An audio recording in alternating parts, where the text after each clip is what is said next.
Dari masjid, pemuda bangkit. Bangkitkan kejayaan Islam melalui pemuda.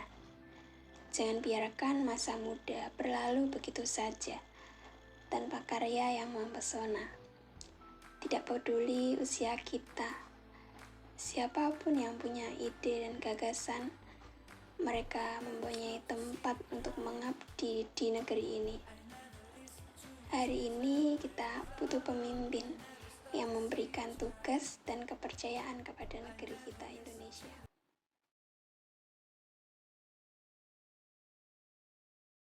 Kalau ditanya, kenapa mau mencoba semua hal? Kenapa mau pergi ke semua tempat? Dan kenapa masih mau bertemu dengan orang-orang baru? Jawabannya adalah ada satu hal yang lebih berat daripada rindu, yaitu penyesalan. Kita muda hanya sekali, dan kita hidup pun hanya sekali. Dari semua cerita orang-orang yang kita temui, penyesalan mereka menyadarkan kita bahwa ada begitu banyak hal hebat di dunia ini yang gak bisa kita ulang kembali.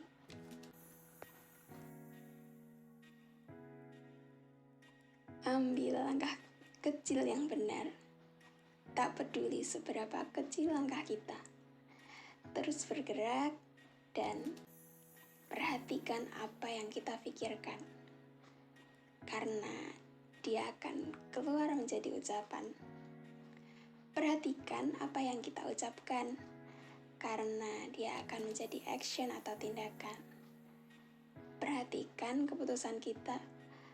Karena kalau diulang-ulang terus, dia bakal jadi habit atau kebiasaan. Perhatikan kebiasaan kita.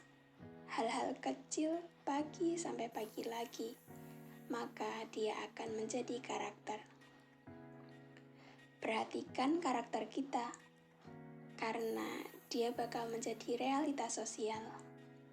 Dengan kata lain, yang kita pikirkan saat ini, demikian kurang lebih realitas sosial yang akan kita hadapi. Allah tidak akan membiarkan kita berjuang sendiri apabila kita turut melibatkan Allah dalam perjuangan ini. Mimpi yang gila. Kenapa kita harus malu kepada mimpi kita yang tinggi? Tegakkan kepala kita. Dunia butuh orang-orang yang masih terus menghidupkan mimpi. Yang terpenting, iringi setiap jengkal impian itu dengan doa-doa. Gantungkan harapan hanya kepada Allah Sang Maha Kuasa. Jadikanlah akhirat sebagai poros utamanya. Tanpa mimpi, kita tak akan mencapai apa-apa. Tanpa cinta, kita tak akan merasakan apa-apa. Tanpa Allah, kita bukanlah apa-apa. Muhammad Al-Fatih ketika meletakkan impian menaklukkan Konstantinopel di hadapan matanya, maka mulai saat itu ia berusaha lebih hebat daripada biasanya.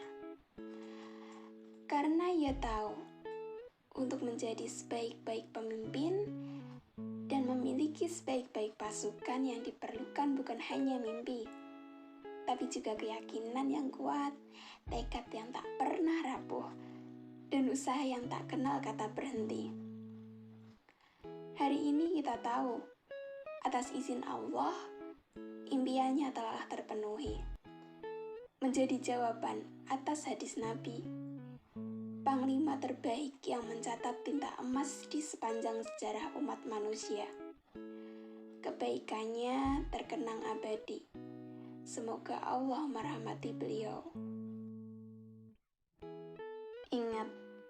Ingat selalu bahwa kita tidak sedang berada di kehidupan percobaan. Yang jika kita gagal, pada akhirnya nanti kita bisa ulang dari awal lagi. Tidak begitu. Kehidupan hanya berjalan satu kali. Inilah satu-satunya kesempatan yang harus kita manfaatkan. Untuk akhir yang abadi, abadi dalam kebahagiaan atau abadi dalam kenestapaan. Penyesalan di dunia masih bisa kita perbaiki, tapi tidak dengan penyesalan di akhirat nanti. Sometimes kita butuh air mata, bukan untuk menunjukkan diri kita lemah, tapi sebab kita adalah manusia. Karena memang tak selamanya keadaan akan baik-baik saja kan? Satu waktu air mata itu memang harus jatuh agar kebeningan hati bisa kembali utuh. Masya Allah, tabarakallah teman-teman.